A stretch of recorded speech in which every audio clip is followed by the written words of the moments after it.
ഇപ്പൊ എൻ്റെ അമ്മ ബിരിയാണി ഉണ്ടാക്കിയിരിക്കണം. അപ്പം എങ്ങനെ ഇരിക്കുന്ന സംഭവം എന്ന് കാണിട്ടാൽ അത് ചുരുണ്ട് ഇങ്ങനെയൊന്നല്ല, ഇതുപോലെ നൈസായിട്ടിരിക്കണം. നിങ്ങൾക്ക് കാണാൻ പറ്റുന്നത് ഇത് നമുക്ക് എടുക്കാൻ പറ്റുന്ന രീതിയിലാണ്. അപ്പം നമുക്കൊന്ന് കഴിച്ചു നോക്കാമല്ലേ എങ്ങനെ ഇരിക്കണം നമുക്ക് നോക്കാം. ടേസ്റ്റ് ഉണ്ടാവും, സംശയമുണ്ടോ? ഇത്രയും ഞാൻ കഴിക്കുന്നു.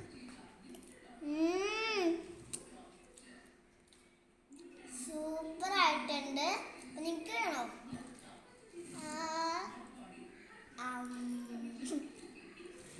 ഇത് നിങ്ങൾ ഉണ്ടാക്കി നോക്കണം. റെസിപ്പി നല്ല രസമല്ലേ? ഇത് ചെമ്മീനാണ് കേട്ടോ ബിരിയാണി. ചെമ്മീൻ ബിരിയാണി നല്ല ടേസ്റ്റ് ഉണ്ട്. ചെമ്മീനും ഇതും കൂടി നല്ല ടേസ്റ്റ്. അപ്പം നിങ്ങൾ ഉണ്ടാക്കി നോക്കണം. പിന്നെ ഞാൻ ഒരെണ്ണം കൂടി ആക്കി നോക്കട്ടെ. ടേസ്റ്റ് ഉണ്ടല്ലോ.